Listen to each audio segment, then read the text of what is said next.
Na última semana, a gente vem acompanhando vários veículos de comunicação, principalmente aqueles que defendem a bandeira da esquerda claramente, desde as eleições de 2018, depois em 2022 até o dia de hoje.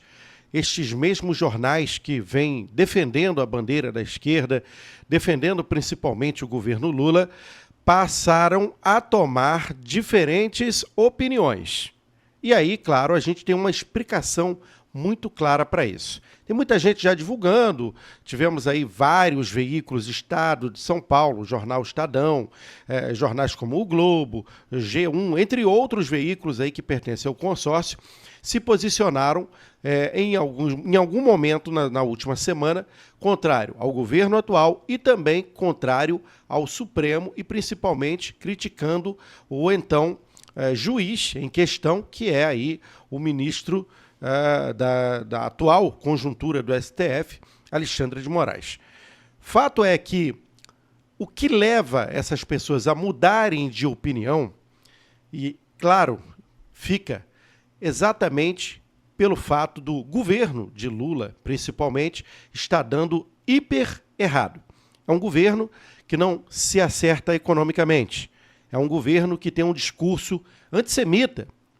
É um governo que ataca principalmente os seus adversários, embora fora de época de eleição presidencial.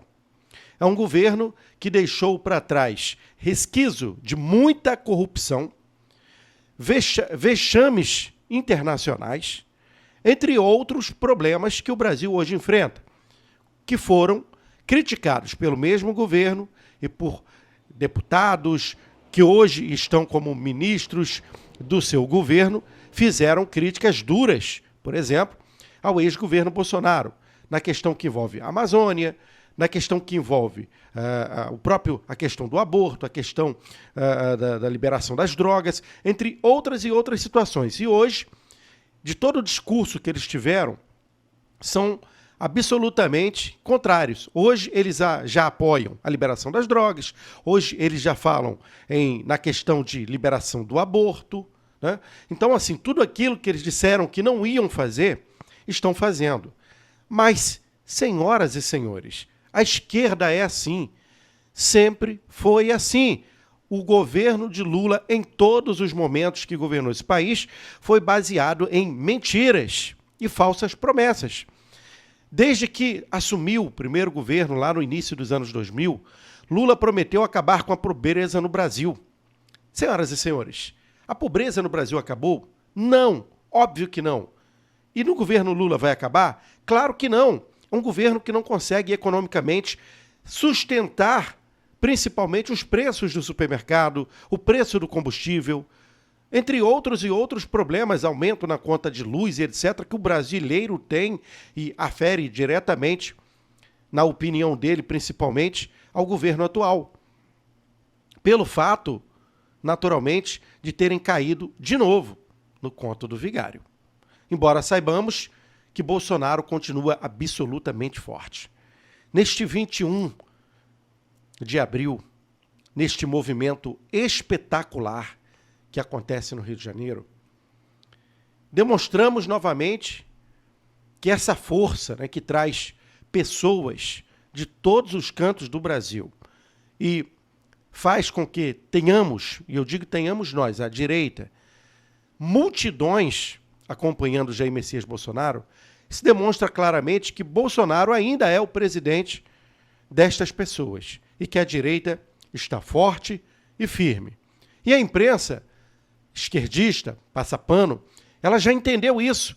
Ela viu que já está chegando na metade do governo Lula e as expectativas de melhorias são quase que nenhuma deste governo, porque para aprovar projetos no Congresso, para passar as suas pautas no Senado, precisa estar liberando as tais emendas. Nos últimos dias, foram na casa de 2,4 bilhões, classificado pela própria mídia como o PIX, né, que chegou aí para as emendas que estão sendo liberadas. Já se fala que não há mais confusão, não há mais problema entre Arthur Lira, nem representantes do governo federal, que agora está tudo calmo. E, na verdade, sabemos que não. São pelo menos 7 pedidos de impeachment que estão feitos a Lula, que estão nas gavetas do Congresso Nacional.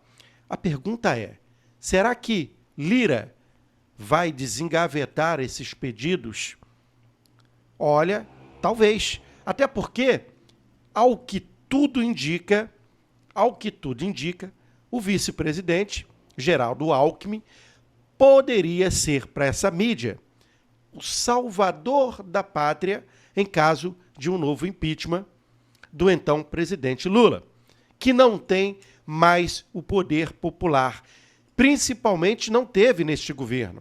Basta saber que o mesmo não consegue discursar nem mesmo para aqueles que ele, de acordo com o próprio governo, representa e tem parcerias.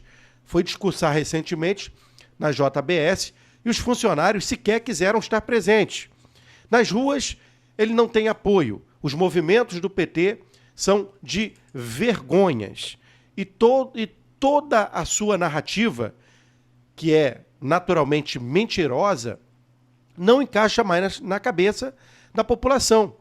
E a imprensa está vendo que o barco está afundando e não quer afundar junto. Então, para isso, Lula pode vir, sim, não se sabe se agora, este ano ou 2025, a ter um novo pedido, ou pelo menos em votação, um pedido de impeachment dentro do Congresso Nacional. Esse risco, com certeza, Lula está correndo de novo.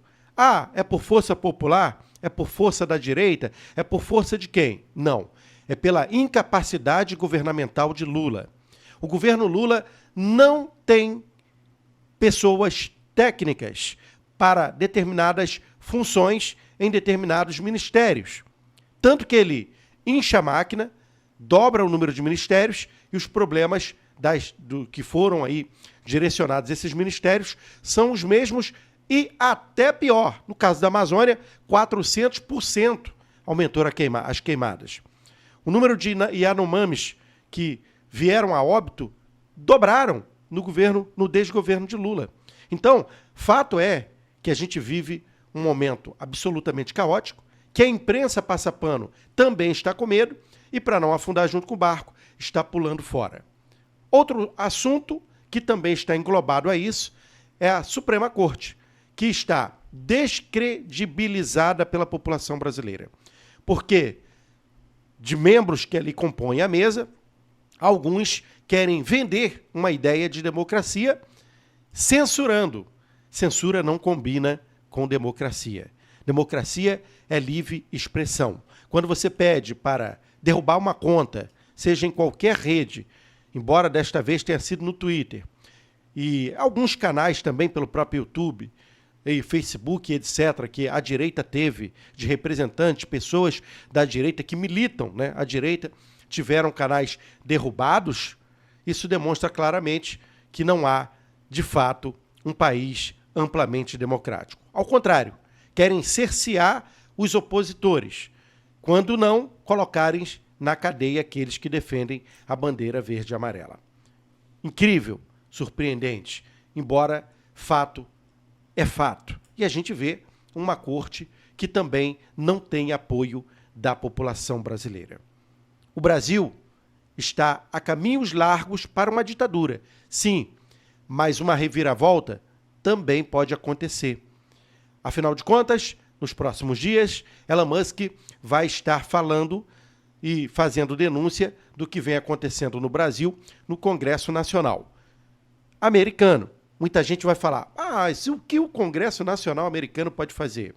Bom, o que se pode fazer é aumentar a pressão e aí fazer com que, quem saiba, né, o Rodrigo Pacheco, do Senado, tire os pedidos de impeachment do então engavetados ao Alexandre de Moraes, que estão nas gavetas do Senado, coloque na pauta de votação. Quem sabe? Isso pode acontecer, até porque a própria mídia brasileira também já não acha que Alexandre de Moraes é o salvador da pátria, o defensor da democracia, porque a narrativa contrapõe exatamente ao que dizem, ao que fazem, ao que colocam em ação. Falam em democracia, mas praticam a a censura. Vando Soares, do Rio de Janeiro.